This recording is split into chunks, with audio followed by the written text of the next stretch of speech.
आपको गर्व होगा कि जब दुनिया के अन्य देशों के लोग हाथी को देखकर अचंभित होते थे, उससे डरकर दूर भागते थे, अपने देश में महर्षि पलकप्या नाम के एक ऋषि हुए,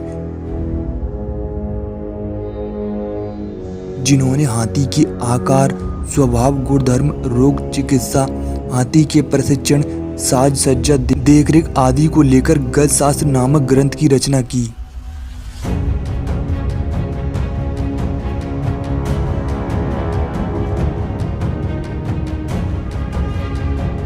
चार विभागों व 122 अध्यायों में विभक्त यह ग्रंथ युद्ध में घायल हाथियों की चिकित्सा इसी ग्रंथ के निर्देशों के अनुसार की जाती थी।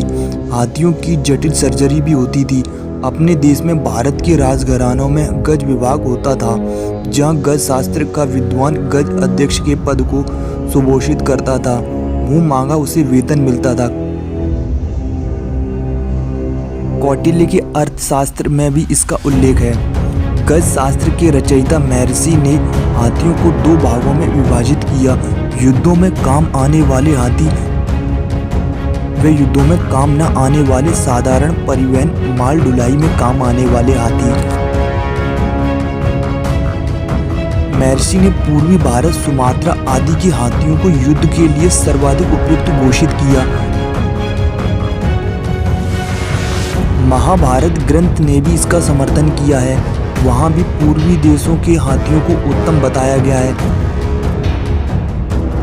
युद्ध में दक्षिण भारत के हाथियों, जिसमें मालाबार और श्रीलंका भी शामिल है, को परिवहन व माल ढुलाई के लिए उपयुक्त बताया गया है। हाथियों की शारीरिक वृद्धि, हाथियों की आयु ज्ञात करने की विधि, हाथियों के आहार, इन सब को लेकर भी विस्तृत वर्णन इस ग्रंथ में किया गया है।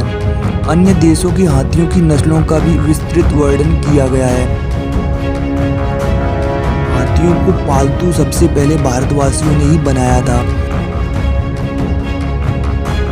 इस दुर्लभ ग्रंथ की एक प्रतिलिपि पांडुलिपि आज भी मैसूर के राज पुस्तकालय में सुरक्षित रखी हुई है।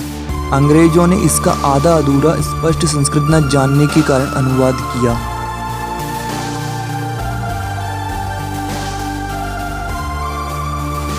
किसी शर्मनाक हरकत के लिए अक्सर कहा जाता है कि जानवर हो क्या, लेकिन केरल में जो हुआ उसके बाद अब शायद ये कहावत बदलनी पड़े। जहाँ खाने की तलाश में शहर की ओर आई हथनी को किसी शैतान ने अनानास के अंदर पटाखे रखकर खिला दिया।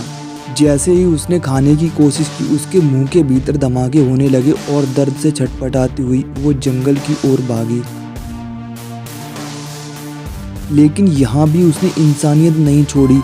इस दौरान वो जिस रास्ते और गांव से निकली, उसने किसी को कोई नुकसान नहीं पहुंचाया और नदी में जाकर खड़ी हो गई और 3 दिन तक पानी में ऐसे ही खड़ी रही और वहीं उसने अपनी जान दे दी।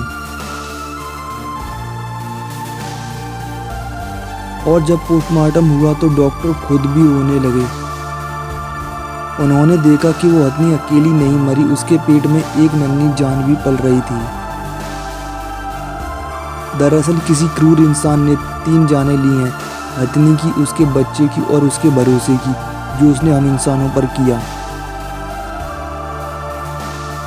दोस्तों, ये घटना केवल केरल की नहीं है। हमारे समाज में आए दिन गाय, कुत्ता, बिल्ली या अन्य किसी पशु के साथ ऐसे ही अमानवीय क्रूर व्यवहार किए जाते हैं। आपसे रिक्वेस्ट है कि आप कभी भी किसी पशु के साथ ऐसा अमानवीय व्यवहार ना करें। अगर कोई दूसरा व्यक्ति करता है तो आप उसे तुरंत रोकें।